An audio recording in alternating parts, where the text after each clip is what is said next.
Australia. A poor lucky big three-side slayer. What a player, what a player, what a player. Discusses and zinger bells and white balls to hells. Baggy greens for long from New South Wales. Is the RPL heaven or hell? Will the 100 fail or do quite well? What a player, what a player, what a player.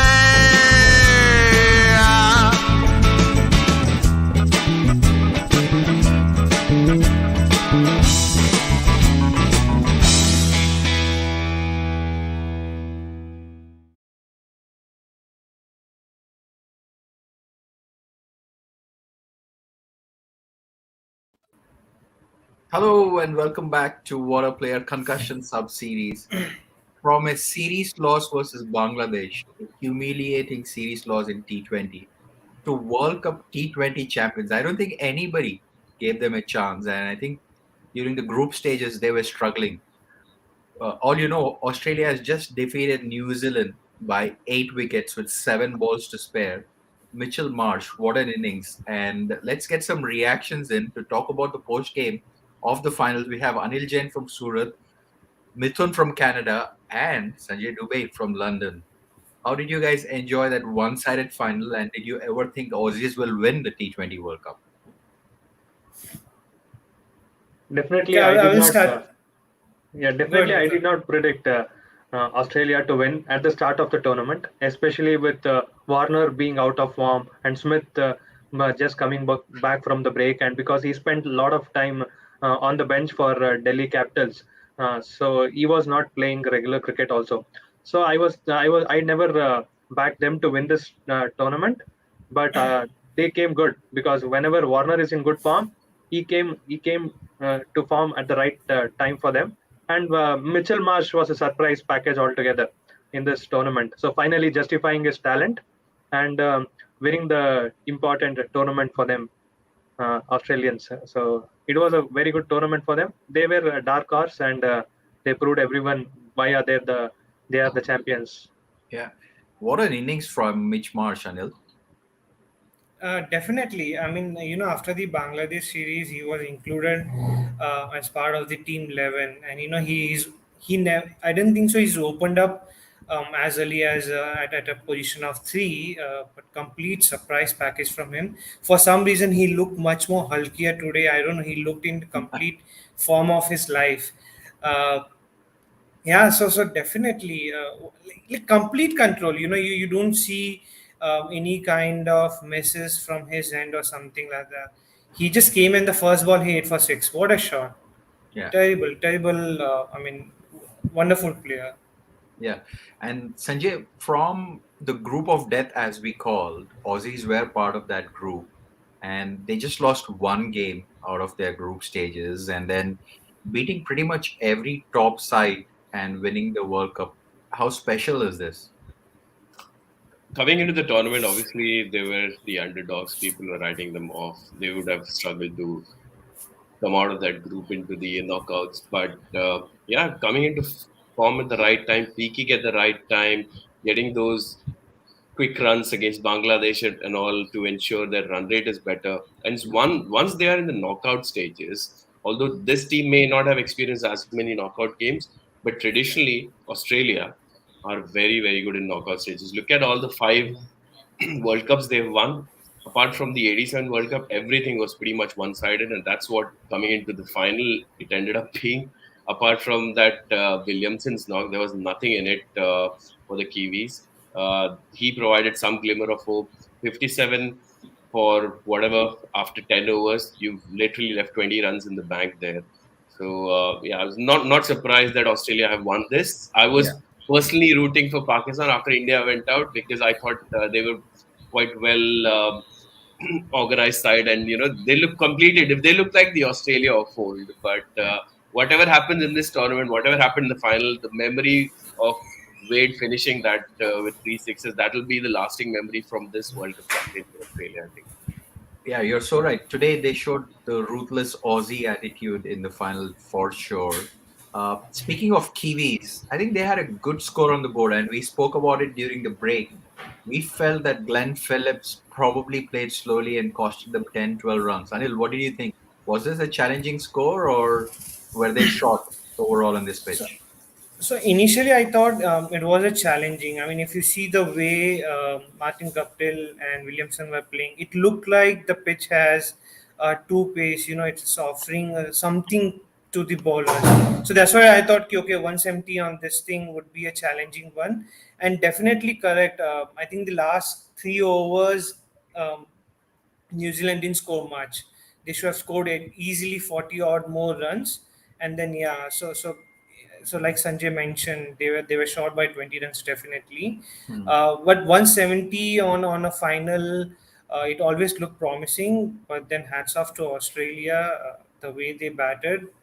I mean, just yeah, completely one-sided. Even after the opposite team scoring 170 odd run, yeah. Absolutely. And Mithun, one decision I thought was slightly surprising by Kane Williamson if he has to redo. Probably another extra over of Trent Bolt to get Warner also along with Finch probably would have made a difference. Oh yes, I think that would have changed the game altogether if he had used him on the early stage itself. Because Warner is always a little bit tentative at the start of the innings, and he pokes outside the off stump. So maybe a little bit of more aggression there shown by Williamson. You could have taken the game away from Australians, because when you know that Smith is not in form, and then Maxwell is a little bit tentative too. So it would have been a good contest there if Williamson had used Bolt, but ifs and buts happens in the game. Yeah, They do, When they I do. was And listening to the commentary, Suman, Shane Watson must have used the word brave for like 100 times. And my mind kept on going back to what Virat Kohli said after the New Zealand game, that we were not brave enough. And it clearly shows, because I'm sure the brand of cricket we are playing, we would have probably not gone as hard as Mitch Marsh and Warner did.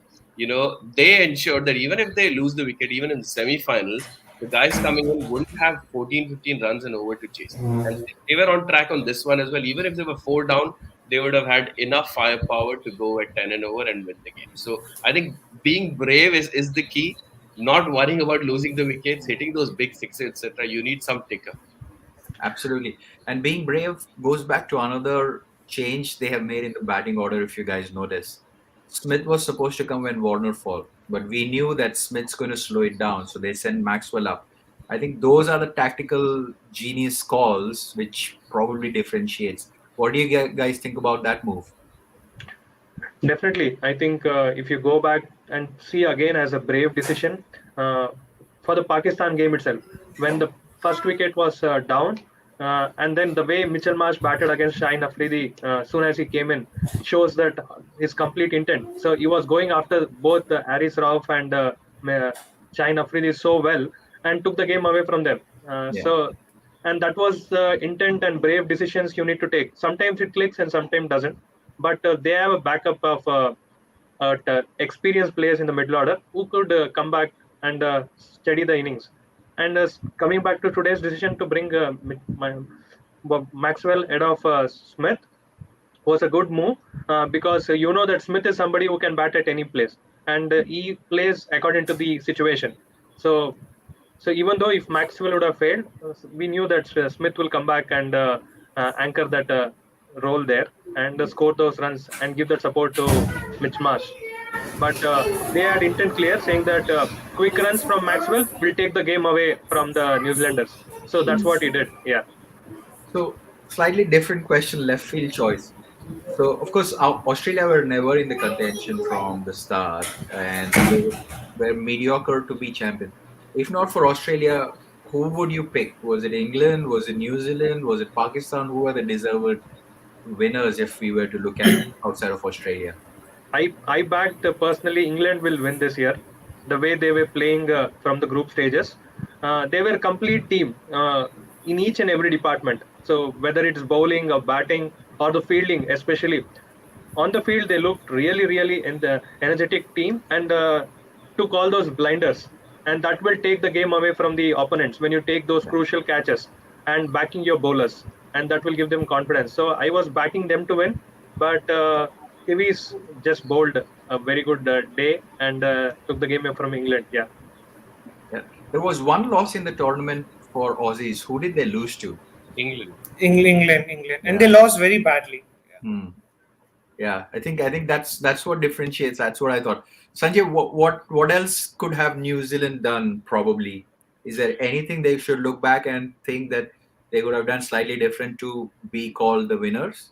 I think the first 10 overs, I might mind keeps going back to the first 10 overs. Guptill is there. He's scored 28 of 35. If your opener is doing that, you're pretty much costing your team at least 15, 20 runs. Hmm.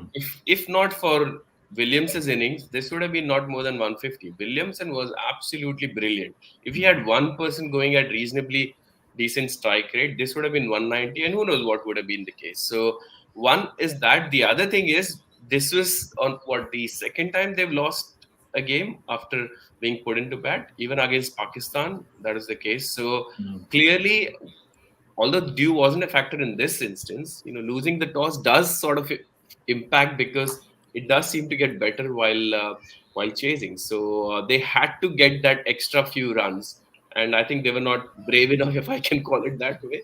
That's where they lost it. But I think Australia were clear favorites when they came into the tournament. You look back at all the knockout games between these two sides, Australia have had the upper hand and dominated New Zealand by a distance.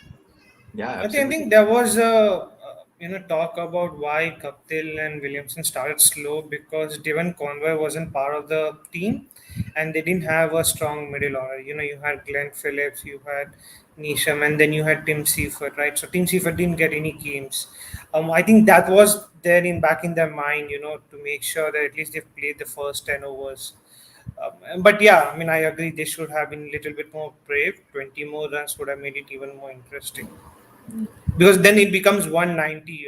It becomes a score which is more than 180. So even that comes into Yeah, yeah. Shane Watson is calling Mitch Marsh's innings as one of the best T20 innings he's ever seen. Can we categorize in a final?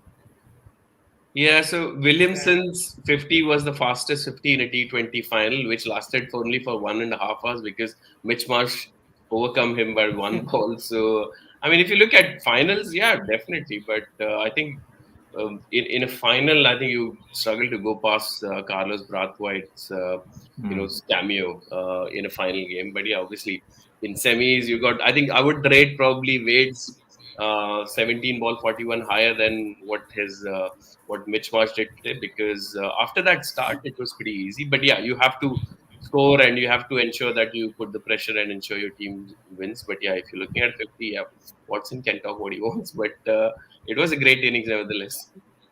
And it is a great point you made, Anil. What did you think that semi-final momentum, as they call in T20, which Wade and Stoin is given, would that have given that extra confidence coming into finals for Aussies? Yeah, definitely. You asked this question, which team should have won? I think all the four teams who qualified for semi-final, they qualified because they were the best team in the group. There was no net run rate kind of an Hmm. issue. So I would have been happy if any of these teams would have won the game. Preferably New Zealand because they don't have a ICC trophy in hand. But coming to the semi-final part, once you smell the blood, there's nothing stopping Australian team like that. Definitely the way and Wade and Stoinis were the last recognized pair, and they still went ahead and made a partnership of more than 50 odd runs. When you have such kind of batting power, when you have such kind of confidence in yourself, nothing then stops you. I was pretty sure that Australia is gonna be giving a very tough fight if not winning it. Hmm. Mentally, I mean, there are all kind of studies have been done about mind power and something, but I would like a study to be done on Australian players because they have completely different mindset. When it comes to an ICC knockout, semi-final, final, they have a complete different mindset. None of the games that they have played has been like a tough competition. It's always been like you remember the first 2 decades of ICC tournaments. They have a different psyche altogether. I don't know what they do, how do they feel that. I mean, this T20 team, Aaron Finch is not in form. Mitch Marsh hasn't played a lot of cricket. Smith is again didn't play a lot of cricket in IPL. Maxwell is a volatile player. Matthew Wade has retired, became a carpenter, came back. Stoinis was again a volatile here and there, right? And then they end up coming to semi-final and perform really well. Not just a close end match or something like that. Brilliant, So brilliant yeah, summary, Anil. I think that's exactly how they came about. I think it was a complete team effort. Player of the match is also probably going to be potentially looking at Mitchell Marsh, between Kane yeah. Williamson and Mitchell Marsh, but it's a winning innings. Excellent stuff. So where do Kiwis go from here? 2 days from now they come to India. So it's tough little circuit, this international arena, Sanjay. Yeah, I mean, this is going to be coming to India's territory in more ways than one. India loves bilateral series at home. They're going to absolutely thump New Zealand if I was to be a betting man, but it's almost irrelevant as a fan, to be honest. Whatever happens between ICC tournaments, because we have ICC tournaments pretty much every year now.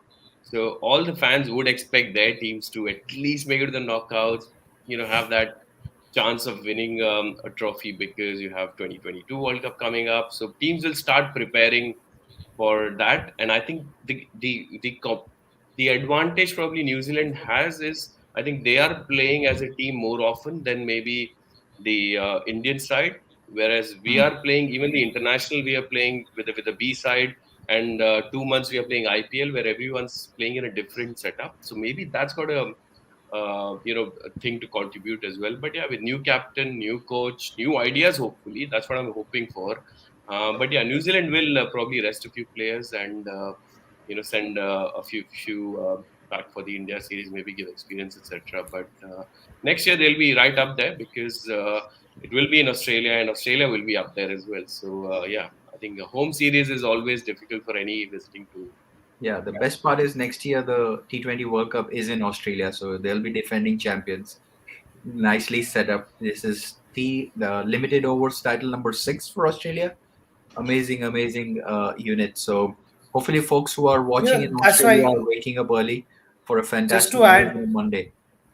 that's the reason I wanted New Zealand to win. So once they come back to India and when India thumps them, we can proudly say that we defeated world champions. Yeah, I've said this before. I'm sick of New Zealand making it the final reward. I don't care whether they win or not. I want our teams to win or at least do well. That's the thing. Like if I was a England fan, I'd be happy. If I was a South African fan, I'd be happy their team has done well. Yeah. The only team would be disappointed is India because they did not do well. They've won 3 games, but the 2 games the way we lost is not showing enough for the fans. In fact, Sri Lanka also showed promising. Yeah. yeah, So that's also good. So, yeah. yeah. Suman, Absolutely. my question. So I know sometimes the due has come into play, sometimes it hasn't, but it did look like after a point, apart from 2 or 3 games here and there, barring the associate nations, that win the toss, win the match, pretty much. Is it just it became a mindset for the teams batting first that they have to sort of get more than par or whatnot, but it never sort of came to a point where the teams batting first look like they'll win the games. If you look at the statistics, yes, nobody can question what you are just articulating. But if you just look at what Australia did today, batting second, if they would have batted first with the same intensity, I'm sure they would have put up the same score or even higher.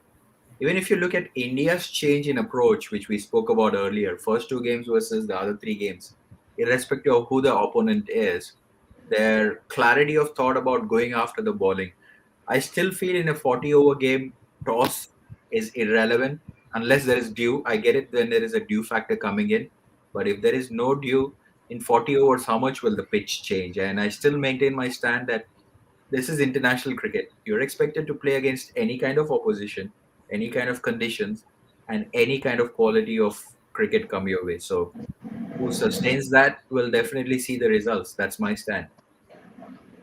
But if you see, Ashwin made a clear point saying that the conditions of the ball changes so much when it's in the dew that it becomes very difficult for any bowler to Yeah. bowl with that ball. So, however you dry the ball, it becomes difficult. So that is the advantage for the batting team.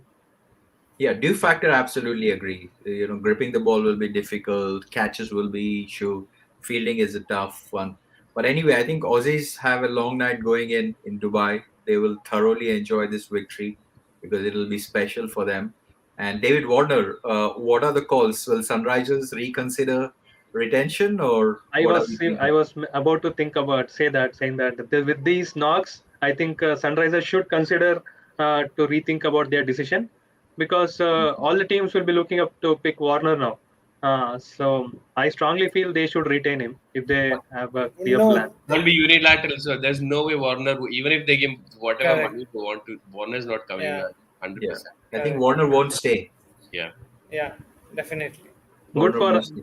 good for Ashes that Yeah, he is in form. Mitch And Marsh is a one which you could think of retaining. I don't know whether he was injured or he whatnot. was injured. That's what I was going to come to. Now, looking at his form, and if he keeps hmm, fit, Sunrisers might go instead of Kane and Bairstow. They might go for Kane and Mitchell Marsh. That Rashid probably Khan. is another option. But again, Rashid Khan. Rashid Khan, yeah, Rashid Khan is there too. So yeah, Sunrisers have decisions to make. So ironical. Kane Williamson, Warner, Mitch Marsh, the ones So who perform that brilliantly. what this is what happens when you have too many overseas players in your team. So Yeah. that will cost I you. think what SRH could do is not retain Mitch Marsh, but then buy it out from auction, paying at the higher No, fees. Because maybe that's what it's gonna happen. That's what's gonna happen. He's gonna go for big bucks anyway. no. And also the new two teams will have option to take him right away before the auction. So they might even take them. Yeah. Interesting. David Even Warner is Warner going to maybe. be Warner is going to be something like Lucknow Sultans captain or something like, or RPSG group might try to name something like Rising Pune Super Giants. They might name something like whatever. Yeah, Yeah, you never excellent, know. excellent stuff. For the Aussie supporters, congratulations, T20 World Cup, and finally, after Ashes. like 2 months of cricket, especially T20, we are coming to an end of a fantastic year. We still have a couple of more key series coming up. For following us throughout the World Cup, thank you so much. We thoroughly enjoyed doing the pre-match, post-match series. Anil Jain, Mithun Ramesh, and Sanjay Dubey, as ever, fantastic insights. Thanks, and let's enjoy the Aussie victory. Thank you guys. Thanks, Thank you. guys. See you later. Thank you.